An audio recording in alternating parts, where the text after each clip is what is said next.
Jangan lupa subscribe di YouTube channel Metro TV News dan juga nyalakan notifikasinya.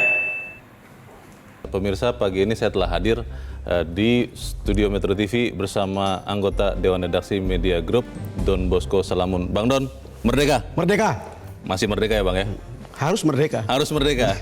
Karena ada beberapa orang yang mengatakan merdeka atau betul atau belum atau bagaimana begitu Bang. Tapi kita akan lihat juga nanti seperti apa 5 agenda besar bangsa yang kemarin disampaikan dalam State of the Nation ya. Banyak orang yang mengatakan State of the begitu. Nation, yes. Dan itu akan dirangkum di dalam editorial Media Indonesia pada hari ini 17 Agustus 2022 yang diberi tajuk Pemulihan Berkelanjutan. Dan editorial Media Indonesia ini juga dapat Anda simak melalui MG Radio Network di frekuensi 94,7 FM di kawasan Jakarta dan sekitarnya. Para pendengar dan Anda semua bisa ikut menyatakan pendapat Anda dengan menelepon beberapa nomor telepon, dan kita lihat dulu editorial hari ini dengan tajuk Pemulihan Berkelanjutan.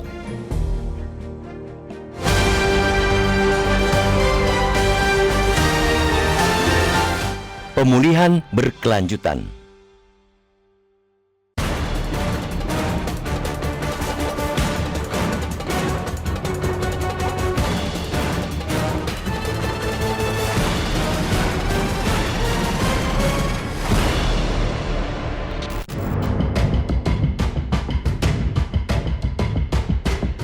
Menapaki usia 77 tahun Republik ini, optimisme dan kewaspadaan harus sama kuat. Optimisme jelas ada karena ujian global COVID-19 telah dilalui. Jumlah proporsi kasus kematian berbanding populasi atau kematian per 100.000 orang mampu ditekan lebih kecil jika dibandingkan dengan sejumlah negara maju. Hingga saat ini, kasus proporsi kematian COVID-19 di Indonesia lebih kecil daripada di Amerika Serikat, Inggris, Prancis, Italia, dan Rusia. Itu merupakan keberhasilan bersama antara pemerintah dan masyarakat. Hingga saat ini pula, jumlah kasus terus relatif landai dan seluruh wilayah kembali dalam PPKM level 1. Itu ialah modal penting pemulihan ekonomi dan sosial bisa semakin kuat. Di sisi lain, kita harus terus waspada. Itu tidak hanya disebabkan ancaman kembalinya pandemi, baik COVID-19 maupun virus lain, tetapi juga karena situasi global lainnya. Perang dan dampak perubahan iklim menjadikan krisis pangan dan energi benar-benar nyata. Sebab itulah, pemulihan dunia mengalami definisi baru. Pemulihan tidak bisa lagi dengan kembali ke rel ekonomi yang lama. Rel yang bergantung pada energi kotor dan eksploitasi sumber daya alam, itulah yang menjerumuskan kita pada kiamat iklim ini. Kini mau tidak mau, seluruh orientasi konsumsi dan produksi kita harus dalam prinsip keberlanjutan dan kemandirian. Itu jelas bukan pekerjaan mudah. Namun, cetak biru sesungguhnya telah ada dalam 5 agenda besar bangsa yang disebutkan Presiden Jokowi pada sidang tahunan MPR RI dan sidang bersama DPR RI serta DPD RI dalam rangka Hari Ulang Tahun ke-77 Republik Indonesia di Gedung DPR RI Senayan, Jakarta kemarin. Kelima agenda itu ialah hilirisasi atau penghiliran dan industrialisasi SDA, optimalisasi sumber energi bersih dan ekonomi hijau, memperkuat perlindungan hukum, sosial, politik dan ekonomi untuk rakyat, mendukung usaha mikro, kecil dan menengah UMKM untuk naik kelas, serta menjaga keberlanjutan pembangunan ibu kota Nusantara.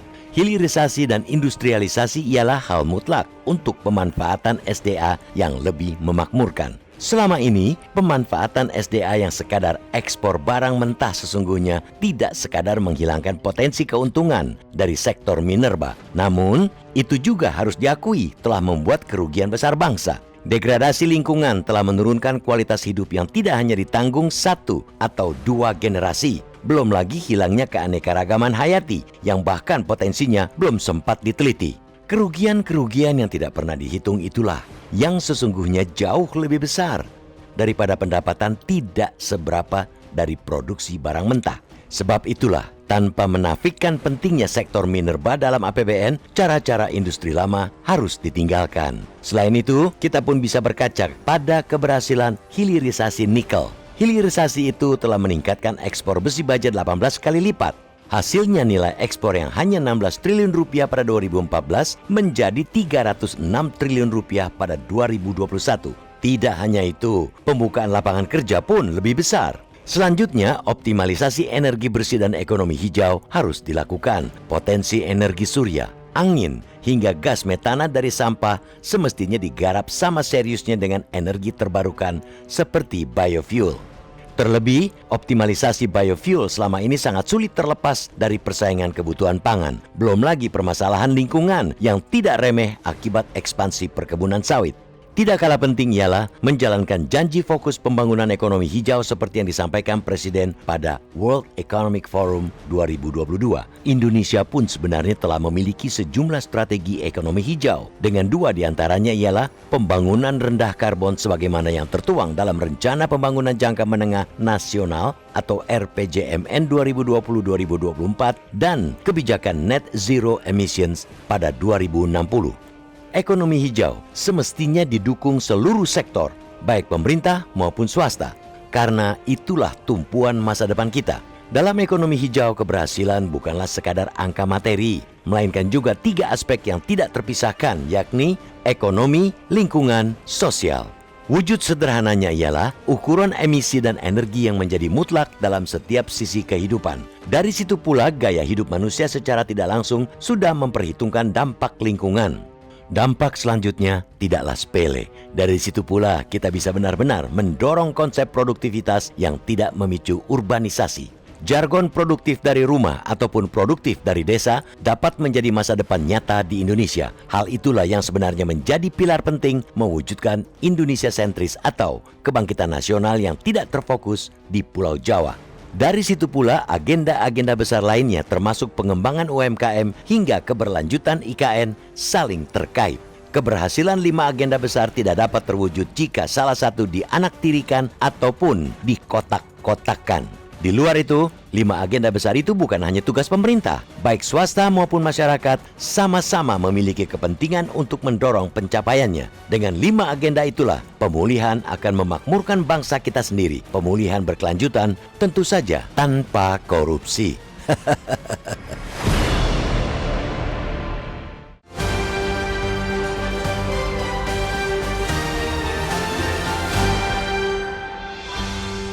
Pemulihan berkelanjutan itu yang akan kami bahas dalam segmen berikut, dan untuk saat ini pemirsa tetaplah bersama kami.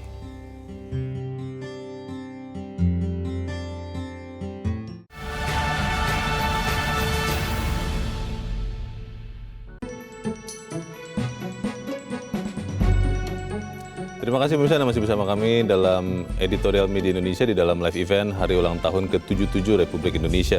Bang Don, kalau usia 77 itu manusia, biasanya kita sudah mulai lemas. Manula sudah mulai lemah, mulai melemah, belum menjadi kuat begitu. Tapi kalau kita bicara Indonesia, ini kan sebetulnya justru bagian dari ketika kita harus menguatkan diri kita menjadi negara maju yang kita cita-citakan, Bang. Itu betul. Pertanyaannya, Bang, ketika ada 5 agenda yang disampaikan oleh Presiden Joko Widodo kemarin, dan salah satu yang menarik adalah soal hukum. Ketika kita masih melihat banyak koruptor, kita masih melihat banyak pungli, kita harus mengatakan itu, maka pertanyaannya, bisa tidak kita kemudian menjadi maju, Bang? Mestinya bisa, Leo. Mestinya bisa. Karena di depan kita banyak sekali negara yang lebih maju dan negara lebih bersih. Jadi kalau mereka bisa, dan paling dekat itu Singapura. Kalau mereka bisa, kenapa kita enggak? Gitu. Kita seharusnya bisa. Mestinya bisa. Makanya hari ini editorialnya kan menutup dengan 5 agenda, itulah pemulihan akan memakmurkan bangsa kita sendiri. Pemulihan berkelanjutan tentu saja tanpa korupsi. Jadi kira-kira itu kata kunci dari 5 agenda ini untuk bisa berjalan cepat. Artinya apa? Karena salah satu perlindungan hukum, sosial, politik, dan ekonomi untuk rakyat. Termasuk tentu urusan-urusan soal mengatasi korupsi ini. Dan penyakit kita adalah bahwa institusi-institusi penegak hukum kita justru jadi sapu kotor. Sapu kotor, berbagai survei memperlihatkan banyak sekali yang terlibat. Survei juga memperlihatkan bulan Juni lalu sebuah koran melakukan survei bagaimana tingkat kepercayaan dan tingkat kesukaan terhadap lembaga-lembaga penegak hukum menurun. Entah itu KPK, entah itu kepolisian, entah itu Kejaksaan Agung. Termasuk KPK? Termasuk KPK. Dan turun itu menjadi bahkan di 60%, lebih sedikit gitu. Turunnya. Jadi hal-hal itulah yang kemudian menjadi konsen kita untuk mengatakan ketika agenda besar yang dicanangkan oleh Presiden kemarin itu salah satunya adalah soal hukum begitu. Ya ini harus selesaikan. Sejalan dengan persoalan hukum untuk menyelesaikan kasus-kasus korupsi ini adalah soal kinerja birokrasi. Kita kan selama ini tahu di dunia hukum itu ada Markus. Di dunia birokrasi itu ada soal perizinan yang justru menjadi pintu untuk korupsi. Di dunia hukum itu ada mafia, lalu kemudian di situ seolah-olah ada tahu sama tahu saja. Di birokrasi juga ada dunia yang soal tahu sama tahu saja. Jadi korupsinya kemudian kalau kita lihat itu kayak jenjang anak tangga, dan kita mestinya harus bisa menyelesaikan ini. Kemarin Presiden sudah mengingatkan, rapor kita bagus, ekonomi kita baik, kita sudah berhasil untuk melewati COVID, bahkan kita 5 terbaik, inflasi kita 4,9%, negara-negara maju 9%, pertumbuhan ekonomi kita 5,44%, yang lain 2-3%. Ya hal-hal itu adalah yang membuat kita optimis. Tetapi sepanjang kasus korupsi, sepanjang aparat penegak hukum tidak kita reform, termasuk birokrasi, hanya sampai di situ-situ saja, rasanya kita masih perlu letih untuk menghadapi penyelesaian-penyelesaian ke depan gitu. Kalau bicara reformasi hukum dan penegak hukum, Bang, ini kan tanda tanya besar. Kitab Undang-Undang Hukum Pidana saja, rancangannya itu kan tidak jadi-jadi juga. Kita sudah 77 tahun, kita masih menggunakan Kitab Undang-Undang Hukum Pidana warisan Belanda. Yang kalau kita baca satu-satu itu sudah sangat tidak masuk akal. Ada hukuman denda Rp50, ada hukuman-hukuman yang aneh-aneh begitu. Nah, itu satu. Lalu yang kedua, ketika tadi Bang Don sudah katakan, lembaga-lembaga penegak hukum, KPK, kepolisian, kejaksaan, itu masih kita dengar kasus-kasus, Bang. Dan itu membuat kemudian masyarakat menurun kepercayaannya seperti yang tadi Bang Don sudah katakan. Apakah kemudian harapan kita untuk mereformasi hukum ini tidak bersifat utopia, Bang? Hanya hayalan saja begitu? Bagaimana, Bang? Bagaimana, Leo? Itu pernyataan yang bagus soal utopis dan utopia. Tetapi fakta mengatakan banyak sekali negara yang bersih. Di Eropa Utara, Singapura yang dekat kita, peringkatnya bagus-bagus gitu. Jadi kalau kita lihat seperti itu, mestinya kita juga bisa gitu. Cuman problem kita kan yang menjadi soal seolah-olah itu sudah jadi budaya. Yang kedua, karena kemudian ini prakteknya banyak sekali, seperti publik itu merasa ya seperti itu seharusnya gitu. Malah terbiasa dengan hal yang salah ini. Tetapi kan kita nggak boleh. Ini soal korupsi itu membuat ketimpangan yang luar biasa. Kemudian memakan hak rakyat kecil. Lalu kemudian membuat orang lain menderita. Jadi itu hal-hal yang sebetulnya tidak boleh ada lagi gitu. Kita tahu bahwa itu tidak gampang. Apa yang kita ngomongin mudah untuk diomongin. Tapi sekali lagi, tempat lain bisa, negara lain bisa. So kenapa kita tidak bisa? Ketika kita berhasil melewati COVID menjadi lima terbaik misalnya, ketika ekonomi kita, we are an exception. Kalau kita bisa mengecualikan diri di situasi global seperti itu, mestinya soal korupsi ini bisa kita atasi. Soal kinerja birokrasi untuk lebih melayani juga mestinya bisa begitu. Nggak ada yang mustahil untuk itu, Leo. Pertanyaan masyarakat begini, Bang, yang mengatakan itu kan kemarin Presiden. Presiden Republik Indonesia Joko Widodo yang kita sering bahasakan sebagai RI 1. Apakah tekad itu hanya murni milik seorang Joko Widodo sendiri, atau memang itu tekad yang kemudian diturunkan menjadi perintah terutama kepada para pembantunya, para kepala daerah dan semua segenap aparat? Karena kalau tidak, ya ini kan seperti berteriak di tengah-tengah padang pasir, Bang. Bagaimana, Bang? Ya, kelihatannya seperti normatif dan retoris, seperti normatif dan retoris. Tetapi sekali lagi itu sebuah statement yang terus-menerus harus dilakukan.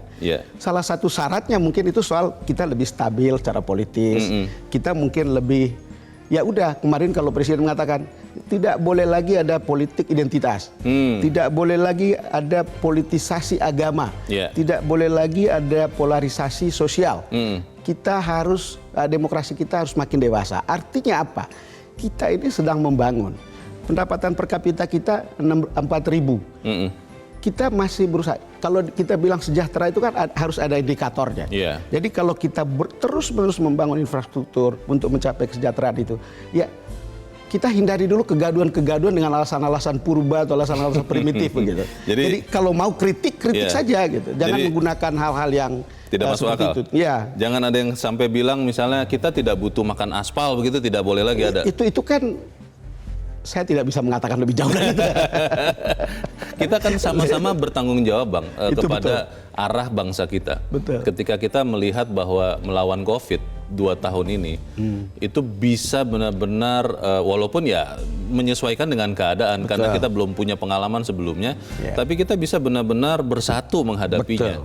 Apakah kemudian pengalaman kita di situ tidak bisa kita bawa terus kepada masalah-masalah selanjutnya? Karena begini, Bang, kan ada yang mengatakan ketika ada musuh bersama, semua bersatu. Betul. Ketika musuh bersama hilang, saling memusuhi satu sama lain. Apalagi sekarang masuk ke tahun politik, mau 2024 pemilu. Bagaimana, Bang? Itu menarik, Leo. Karena dari pidato Presiden kemarin kan berangkat dari sukses ketika kita mengatasi COVID. Bahasa politik kan karena kita bersatu, karena kita gotong royong. Sebetulnya bahasa kita ya karena kita bersama, karena kita ada dalam kebersamaan, itu kita bisa menyelesaikannya. Itu juga dengan kasus-kasus atau kalau kita menjalankan agenda besar ini, karena kita bersama, karena kita ada dalam kebersamaan keluarga bangsa Indonesia, maka kita mungkin, bukan tidak mungkin, kita bisa melakukan itu. Yang penting ya ternyata kita bisa lakukan itu. Sekali lagi tadi kita bilang kan kita itu seperti pengecualian loh. Dengan ekonomi seperti itu, dengan bukan karena kita mau promoin soal kesuksesan pemerintah, tapi itu karena kebersamaan yang memungkinkan kita itu jalan. Jadi dalam situasi seperti ini ketika 77 tahun kita kemudian paham kalau kita bersama-sama kita bisa. Jadi kalau dulu Obama mengatakan yes we can, mestinya kita juga bisa itu loh. Oke, masalahnya kan seeing is believing. Beberapa orang kelihatannya masih menolak untuk seeing, Bang. Sehingga tidak mau percaya. Tapi bagaimana itu bisa kita perbaiki, kita harus jeda dahulu, Bang Don, dan pemirsa tetap bersama kami. Editorial Media Indonesia kembali selepas jeda berikut ini.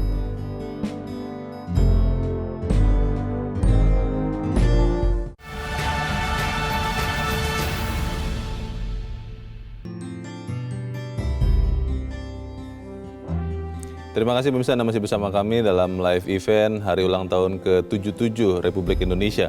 Momen kemerdekaan Indonesia tahun ini dirayakan di seluruh wilayah Nusantara dan diperbolehkan untuk merayakan Hari Kemerdekaan pada tahun ini disambut baik oleh masyarakat. Untuk melihat seperti apa suasana Hari Ulang Tahun Republik Indonesia di Jakarta, Aceh, dan Makassar, kita sudah terhubung dengan Muhammad Reza di Istana Merdeka Jakarta, Sheila Aditya di Banda Aceh, dan Sabda Roleh di Makassar. Rekan-rekan, selamat pagi. Ya, saya ingin langsung ke Reza di Istana. Reza, bagaimana situasi terkini saat ini di Istana?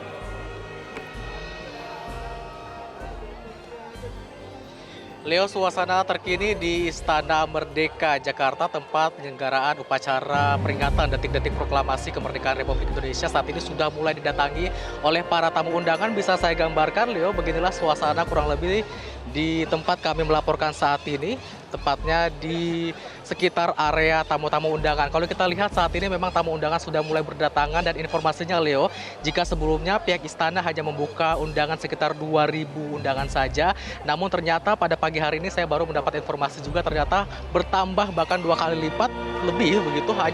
Pada pagi hari ini tamu undangannya berkisar 4.500 tamu undangan yang nantinya akan bersama-sama mengikuti upacara peringatan detik-detik proklamasi kemerdekaan Republik Indonesia dari Istana Merdeka Jakarta. Untuk tamu undangan ini dibagi 2 sisi, jadi ada sisi kanan dan sisi kiri dari Istana Merdeka Jakarta. Tentu, Leo, ini juga menjadi hal yang berbeda untuk penyelenggaraan upacara peringatan detik-detik proklamasi kemerdekaan Republik Indonesia di Istana Merdeka, karena sekarang sudah dibuka untuk umum, sudah ada tamu undangan namun terbatas. Dan ini juga tentu menjadi kerinduan bagi masyarakat untuk bisa hadir menikmati langsung upacara dan menyaksikan prosesi upacara nantinya. Saya juga akan menggambarkan kepada Anda, Leo, begini suasana di sebelah kanan kami, tepatnya di dekat podium dari upacara nanti. Kalau kita lihat dari dekorasinya, Leo, ini dekorasi sengaja memang mengambil tema keemasan dari masa-masa kerajaan dahulu, misalnya seperti dari kerajaan Sriwijaya, kemudian kerajaan Majapahit. Ini memang sengaja diambil oleh pihak istana untuk menghiasi dekorasi dari upacara pada pagi hari ini. Dan informasinya bahwa nantinya upacara akan dilaksanakan pada pukul 9.40 waktu Indonesia Barat, yang terlebih dahulu nantinya akan dilakukan kirap bendera dari Monumen Nasional, yang ini juga kembali dilaksanakan setelah 3 tahun vakum di masa pandemi kemarin, setelah 2 tahun maksud kami di masa pandemi kemarin, dan pada tahun ini kembali dibuka. Tentu ini juga menjadi harapan ataupun juga kerinduan bagi masyarakat sesuai dengan tema dari pelaksanaan HUT ke-77 kemerdekaan Republik Indonesia, yakni pulih lebih cepat, bangkit lebih kuat. Dan diharapkan bahwa dengan adanya kembali dibukanya tamu-tamu undangan ini menunjukkan bahwa Indonesia bisa menangani pandemi COVID-19 dengan baik, sekaligus juga menjadi bukti dari taji pemerintah bahwa Indonesia bisa melaksanakan upacara peringatan detik-detik proklamasi kemerdekaan Republik Indonesia dari Istana Merdeka Jakarta. Dan kami juga nantinya masih menantikan, Leo, yang menarik untuk apa pakaian adat yang nantinya akan digunakan, termasuk orang yang digunakan oleh Presiden Joko Widodo, karena hingga saat ini pun juga masih dirahasiakan begitu apa pakaian adat yang akan digunakan. Namun kalau dari peserta upacara, bahkan kami pun juga rekan-rekan media diminta atau diwajibkan bahkan untuk memakai pakaian adat pada pagi hari ini. Dan nantinya juga untuk upacara berlangsung ada untuk pasukan pengibar bendera pusaka atau paskibraka ini pada tahun ini juga masih sama seperti tahun lalu, akan menggunakan formasi lengkap, yakni formasi 17, 8 dan juga 45. Ada 68 orang paskibraka yang nantinya akan ditugaskan pada upacara peringatan detik-detik proklamasi kemerdekaan Republik Indonesia.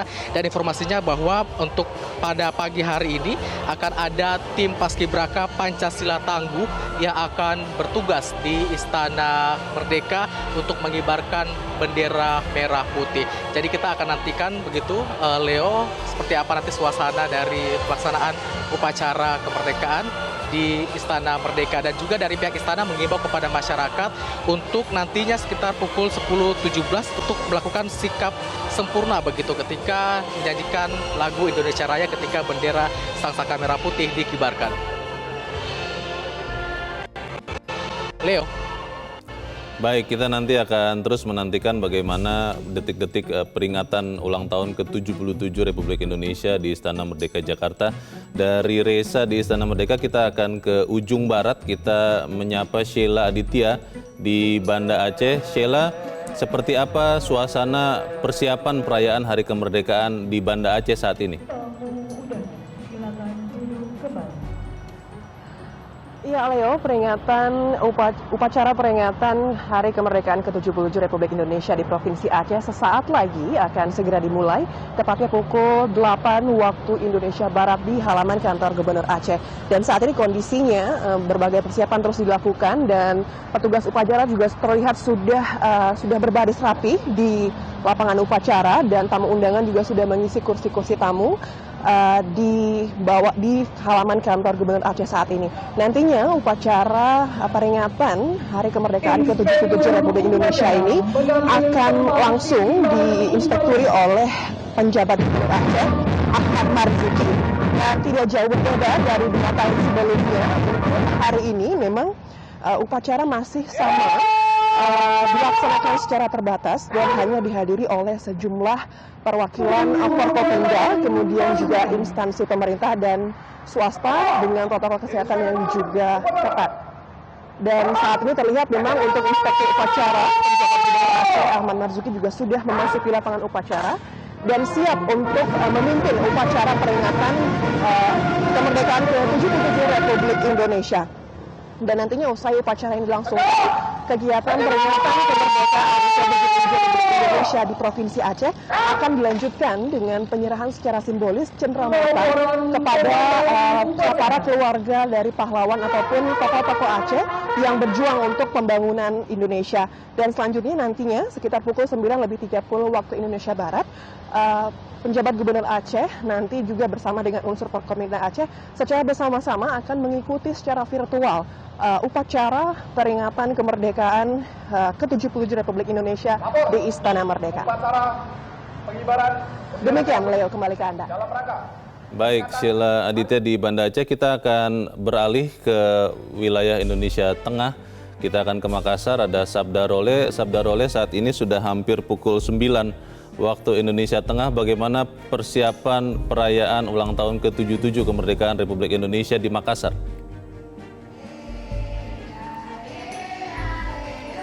Ya, Leo, dan juga pemirsa, untuk di Kota Makassar sendiri upacara pengibaran bendera merah putih sudah selesai tadi dilaksanakan. Tadi selesai sekitar pukul 8:15 waktu Indonesia Tengah, dan saat ini Leo, seperti yang terlihat di belakang saya, saat ini tengah dilakukan pergelaran akbar, yakni pengibaran bendera merah putih oleh pemerintah Kota Makassar. Bendera merah putih ini yang dibentangkan ini sebanyak 77 bendera merah putih sepanjang 65 meter di Anjungan City of Makassar, tepatnya di pelataran Bugis Makassar. Pembentangan bendera merah putih sebanyak 77 bendera ini dilakukan oleh kurang lebih 1.000 personel gabungan, baik itu dari Satpol PP, kemudian dari BPBD, dari Pemadam Kebakaran Kota Makassar, dan sejumlah pihak terkait lainnya.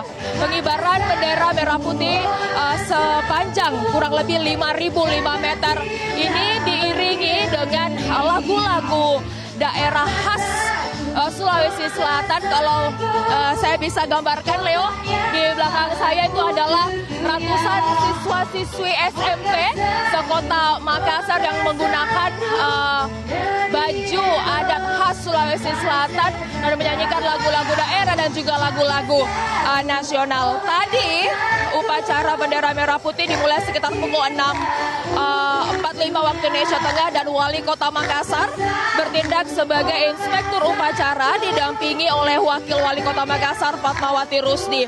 Dan tadi juga yang bertindak sebagai komandan upacara yakni Mayor Tek Zaki Mustafa. Kemudian untuk pembacaan teks proklamasi tadi dibawakan oleh Ketua DPRD Kota Makassar Rudianto Lalo. Sebelum upacara pengibaran bendera dimulai, Wali Kota dan Wakil Wali Kota Makassar beserta seluruh unsur Forkopimda lingkup pemerintah Kota Makassar melakukan kirap. Diiringi dengan marching band mulai dari rumah jabatan Wali Kota Makassar yang letaknya memang tidak jauh dari lokasi upacara. Tadi upacara pengibaran bendera merah putih di Anjungan City of Makassar ini berlangsung hikmat, diselimuti dengan budaya khas Sulawesi Selatan, meski tetap menerapkan protokol kesehatan yang ketat, di mana seluruh peserta upacara maupun tamu undangan ini diwajibkan untuk terus menggunakan masker.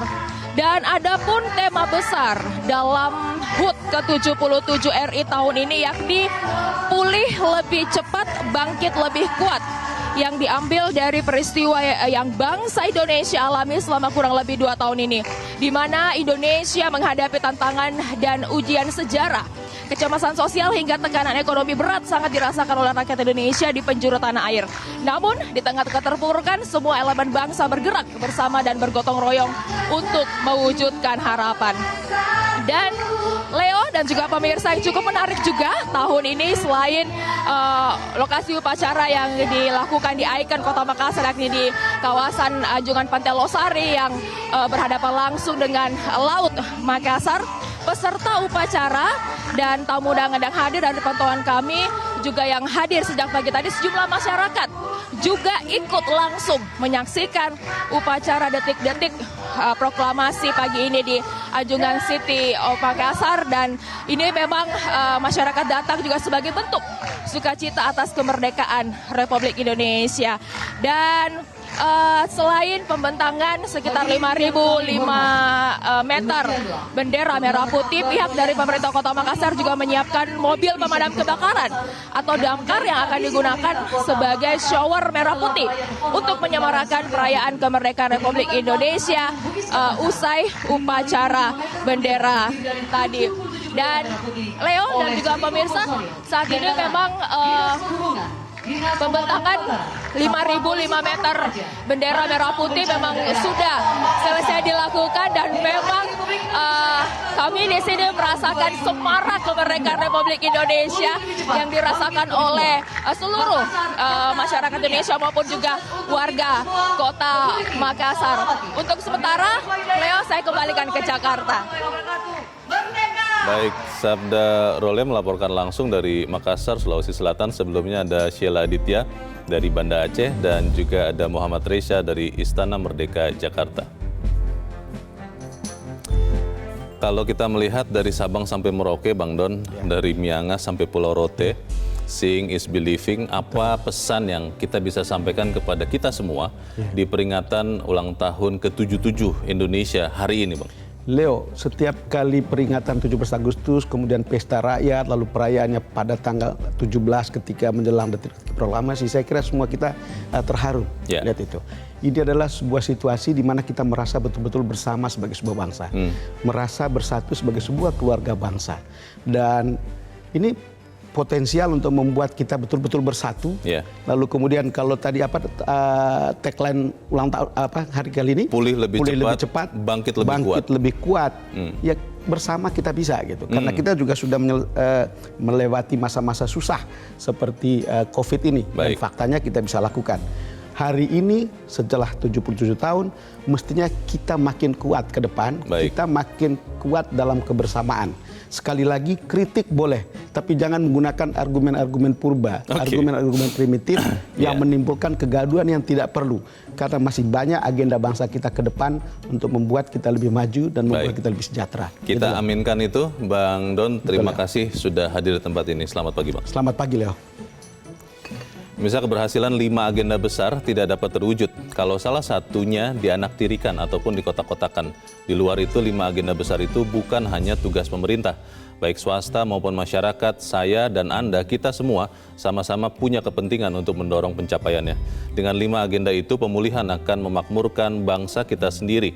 Pemulihan berkelanjutan tentu saja tanpa korupsi. Pemirsa, demikianlah editorial Media Indonesia kali ini dan kita...